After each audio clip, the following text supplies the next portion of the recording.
Buenas, ¿qué tal? ¿Cómo están? El día de hoy tenemos una nueva sesión del curso de Antropología Filosófica. Seguimos viendo Manuel Levinas y nos seguimos concentrando en el texto de Totalidad Infinito. En este caso, vamos a continuar en la parte que nos habíamos quedado y que nos habíamos comprometido a trabajar, ¿no? Y vamos a ver el tema de la visión y el rostro, ¿no? Vamos compartiendo, como es costumbre, nuestro PPT. Entonces nos encontramos con la idea del rostro y la sensibilidad. Las imágenes que estamos compartiendo, que ustedes ven, es de una película del director iraní, ya fallecido, Abbas Kiarostami. Es una película del año 1987, ¿Dónde está la casa de mi amigo? ¿No? ¿Por qué he escogido las imágenes del film de Kiarostami? No solamente porque sea un film que en lo particular aprecio bastante, sino porque es un film que se encuentra en coordenadas levinasianas, ¿no? O sea, sin querer contar, sin querer hacerles un spoiler, digamos, es un niño que vive en un área rural de Irán y que ha visto cómo su profesor ha regañado a su compañero por no presentar la tarea, ¿no? Parece que en la casa del niño no hay las condiciones como para poder hacer bien la tarea, para que él se concentre en sus deberes. El punto de que ese niño se ha traído el cuaderno de su amigo y quiere devolverle el cuaderno a su amigo porque él lo que se siente mal es de que el profesor cuando vea que no ha hecho la tarea le llame la atención y lo golpee, ¿no? Entonces él siente el deber de tener que descubrir dónde está la casa de su amigo, ¿no? Y aparte, imagínense, es un pueblo chico, pero es un pueblo rural, donde las distancias son en kilómetros, ¿no? Y que no hay teléfono, no hay nada que uno pueda utilizar de tecnología como para poder ubicar a alguien. Y además él no tiene los datos concretos de dónde vive su amigo, ¿no? Entonces tiene que ir preguntando y desde la inocencia de un niño, pero también desde esta eh, idea de responsabilidad que lleva consigo, ¿no? De que no puede permitirse eh, que alguien sufra, ¿no? No puede permitirse él ser testigo del dolor, ¿no? De su amigo. Y creo que eso es un punto bien interesante y, como digo, muy levinasiano por el tema de la responsabilidad, ¿no? En qué medida somos responsables por el otro, ¿no? Que ese es el punto que, como hemos estado conversando con Levinas, es el punto central del pensamiento de Levinas, ¿no? La relación primera es nuestra relación con el otro, de sentirnos responsables por la vulnerabilidad del otro. Por eso creo que es un film que se encuentra, como decía, en coordenadas levinasianas y que los invito a que la vean. Eh, no es muy difícil de conseguir, debe estar de repente colgado en YouTube, si no, en alguno de los portales de internet debe ser fácil de poder encontrarlo. Y es un gran film, ¿no? Es un film corto, pero muy potente, y por la mirada del niño, ¿no? Como el niño de algún modo va descubriendo también el mundo en el que vive a partir de algo tan básico como tratar de, como les vuelvo a repetir, encontrar dónde vive su amigo, ¿no? Pero ya no me extiendo más en la película, pero como les digo, son las imágenes que acompañan el PPT y tienen un sentido, ¿no? No son mera casualidad que haya escogido esas imágenes. Como hemos visto, el otro es aquel que no podemos anticipar y que no podemos comprender, como si un objeto se tratara, ¿no? Un error convencional, va a pensar Levinas, es querer creer de que el otro es como si fuera un objeto, ¿no? Como si el otro pudiera estar a la mano para servirme, para yo valerme de, ¿no? Precisamente el otro no es un objeto. Esto ocurre debido a que el otro está permanentemente retirándose de sí mismo. Esto implica que el otro funciona no dentro de la lógica de la totalidad, sino como un infinito, es decir, no tiene un final y siempre que crea que me acerco a él, se aleja permanentemente, ¿no? Cuando más lo busco al otro, más me doy cuenta, piensa Levinas, o debería darme cuenta, que el otro se me escapa, ¿no? Está más allá de lo que yo puedo coger, representar, definir, ¿no? En ese sentido, ir hacia el otro no es como llegar a un lugar, a una meta, ¿no? Ir hacia el otro es dirigirse hacia un otro que siempre está abierto, ¿no? Que siempre está en ruta, en camino, digamos, ¿no? Porque nosotros mismos, como hemos visto en sesiones pasadas, también nos encontramos en camino. Esto quiere decir que la idea de la totalidad tiene alguna dimensión en que sea posible, ¿no? Veamos. Ya nos debería ser claro que la forma de ver el mundo que nos propone Levinas responde a la ética como la condición fundamental, es decir, la relación ética se basa en la responsabilidad para con el otro y es un aspecto que no solemos ver de nuestra existencia. Aspecto que rompe con la noción de totalidad en lo que respecta al otro, pero no en relación con el paradigma que nos vincula con el mundo que nos confronta.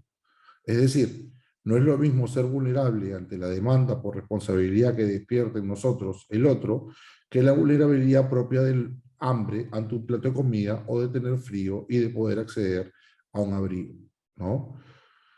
Entonces, hay una dimensión en que la idea de la totalidad es posible, ¿no? O sea, nos relacionamos siempre desde un estar en el mundo y un estar abierto hacia las cosas en el mundo, ¿no? Esta condición fenomenológica, ¿no?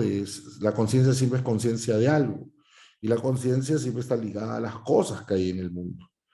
Pero, a pesar de que podemos tener esta conciencia que siempre es conciencia de algo, que está ligada a las cosas del mundo, esto no quiere decir que estamos subsumidos por esa lógica de la totalidad. También tenemos la capacidad de ver más allá, de percibir más allá. Y de eso se trata este tema de la visión. Que si bien la visión tiene que ver en un ámbito que podríamos llamar sensible, ¿no? Con el tema de la éstesis, de la percepción, ¿no? Lo que percibimos por los sentidos, lo que percibimos intelectualmente, ¿no? O sea, cuando una visión no se reduce solamente a lo que ven mis ojos, sino también a la idea que me hago, ¿no? A cómo mis sentidos ayudan a construirse una imagen. Entonces, es importante entender de que cuando Levinas está pensando en el tema de la sensibilidad, ¿no? Y está pensando en el tema de la visión, y está pensando en el tema del rostro, tiene que ver con el hecho de que él es consciente de que hay un ámbito de la existencia humana que es sensible en el sentido que se constituye desde la percepción, ¿no? De lo que percibimos. Pero ahora bien, ¿eso significa que lo que percibimos es lo único que podemos ver?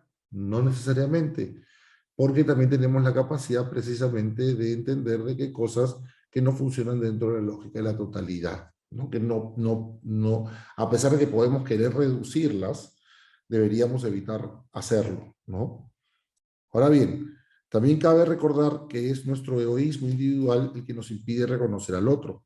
Estamos tan llenos de nosotros mismos y de nuestro gusto e interés personal que nuestro vínculo de responsabilidad con el otro pasa desapercibido. Y esto ocurre porque tenemos una vida que está muchas veces ligada al cuerpo, ligada a lo que percibimos, a lo que necesitamos, a lo que queremos, ¿no? Entonces, es evidente que se acalla, no se escucha el llamado del otro.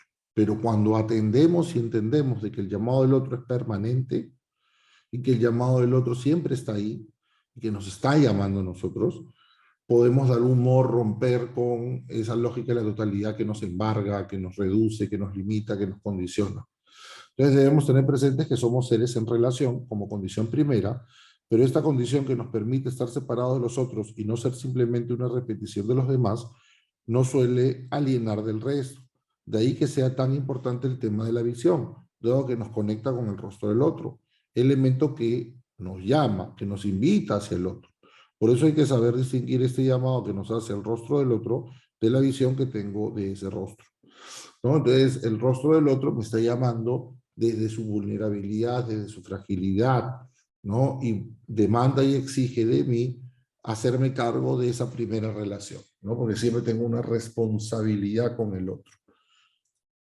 Para Levinas, entonces, la luz es el elemento central de nuestra percepción sensorial, dado que la conciencia hace mundo desde este sitio. Pero recordemos también que la fenomenología de Husserl asume que la intencionalidad implica que la conciencia siempre es conciencia de algo, es decir, estamos lanzados hacia el mundo. Por eso nos dice desde el inicio Levinas, ¿no se da acaso el rostro a la visión?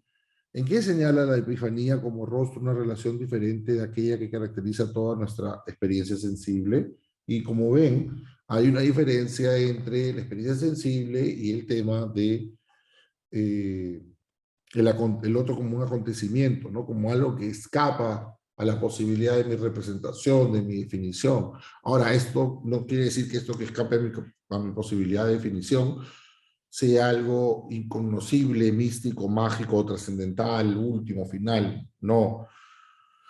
Precisamente lo que quiere distinguir es el tema de que la epifanía del rostro del otro tiene que ver con este no matarás, con este llamado permanente del otro a hacerme responsable por él, a cuidarlo, a atenderlo, a responder por él así no lo conozca. Y por otro, en otra dimensión, entender de que los seres humanos funcionamos, ¿no? También en relación a nuestras necesidades cotidianas, ¿no? A nuestras obligaciones del día a día, digamos, ¿no? Entonces, por eso el rostro del otro no es solamente la visión plástica del rostro del otro, sino que es un llamado del otro permanente a la relación ética, a recordarme de esta relación ética, a recordarme que yo tengo una responsabilidad intrínseca, fundacional, fundamental, constitutiva de mi dignidad, de mi alteridad, de mi condición en relación al otro, ¿no? Cuidar del otro es cuidar de mí mismo, reconocer su condición de infinito es reconocer también la mía propia, digamos, pensaría Levinas. Ahí vemos la imagen del maestro, ¿no? En la película, ¿no? Como vemos, se nos habla de que nuestra capacidad sensible es desde donde percibimos el rostro de otro. Pero debemos tener presente que una visión funciona a un nivel, llamémoslo de relación de percepción estética con el otro, y esta visión como epifanía puede ver al otro en su condición de alteridad, de otredad, ¿no? Entonces, esto es lo que busca, obviamente, Levinas, ¿no? Que nosotros entendamos de que esta alteridad me llama, demanda de mí, exige de mí atención, cuidado, demanda y exige de mí que yo pueda saber responder por ese otro, ¿no?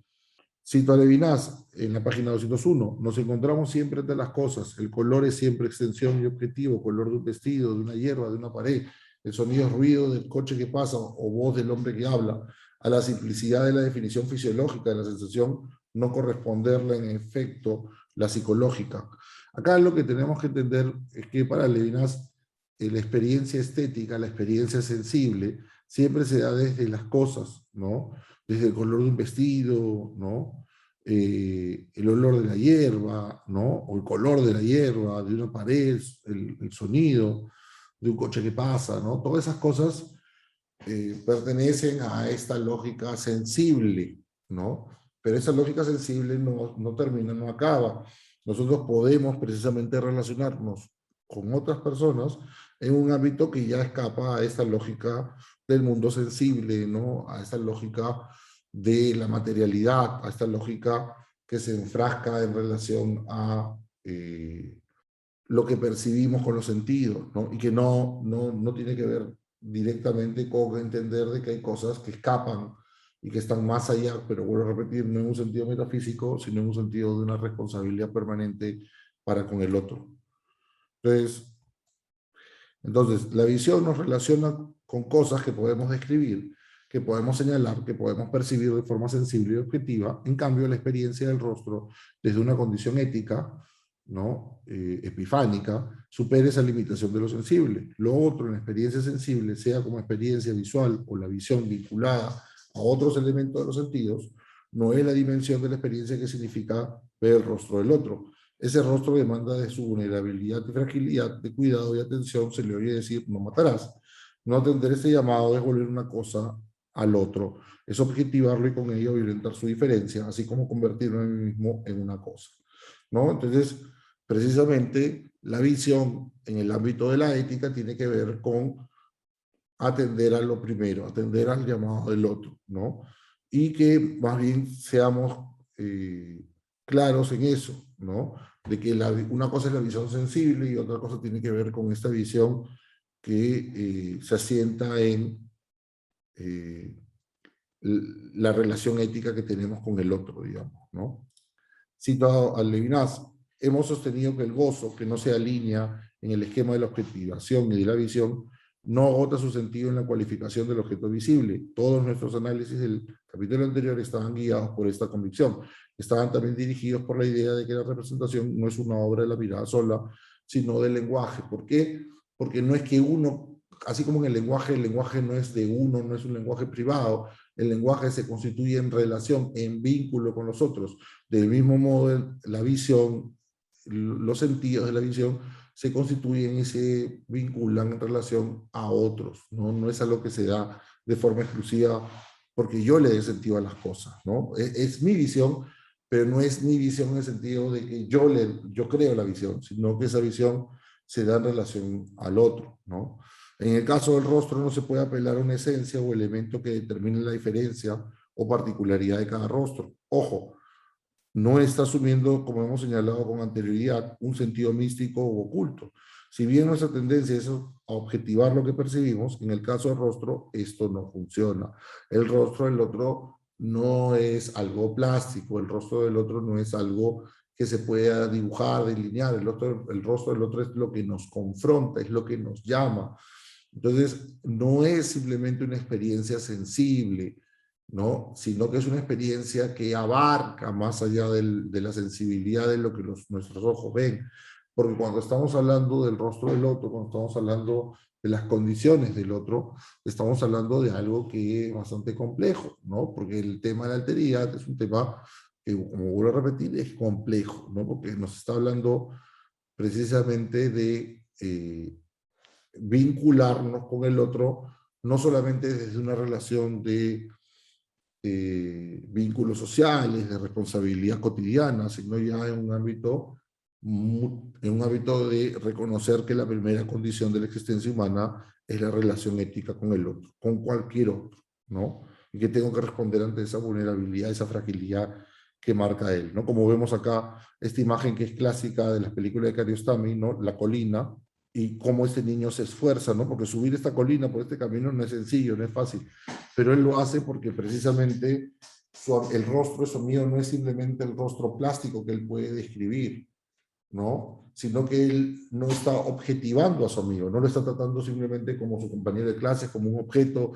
como algo prescindible, reemplazable, sino como algo imprescindible y que él tiene un deber para con él, ¿no? Por eso todo ese esfuerzo físico, todo ese esfuerzo mental, todo ese esfuerzo por tratar de hacerle llegar su cuaderno de trabajo. Cito, la visión, como ha dicho Platón, supone además del ojo y de la cosa la luz. Vean, la luz tiene que ver con el tema de la relación, el vínculo, ¿no? El ojo no ve la luz, sino el objeto de la luz. La visión es, pues, una relación con un algo que se establece en el seno de una relación con lo que no es algo. Estamos en la luz en la medida en que encontramos la cosa en la nada. La luz hace aparecer la cosa al expulsar las tinieblas, vacía el espacio. Hace surgir precisamente el espacio como vacío. Lo que nos estaría diciendo acá Levinas es precisamente que cuando uno ve algo, precisamente se da en relación a que ese objeto está en relación con otro, ¿no? Que nada se da desde sí mismo, todo se da siempre en vínculo, en relación. Esto va a implicar que no hay algo que sea lo esencial, ¿no? Entonces, por eso dice, la visión, como ha dicho Platón, supone además del ojo y de la cosa, la luz, ¿no? O sea, no es simplemente objeto y sujeto, no es sujeto y objeto nada más, ¿no? En este caso es la luz, ¿no? El ojo no ve la luz sin el objeto en la luz. La visión es pues una relación con algo. Estamos dados en el mundo desde el inicio para ir hacia algo. No solamente para las cosas materiales, no solo para la experiencia sensible, material de las cosas, sino que estamos ligados hacia algo en el sentido de que tenemos un vínculo primigenio con el otro, con hacerme responsable por el otro.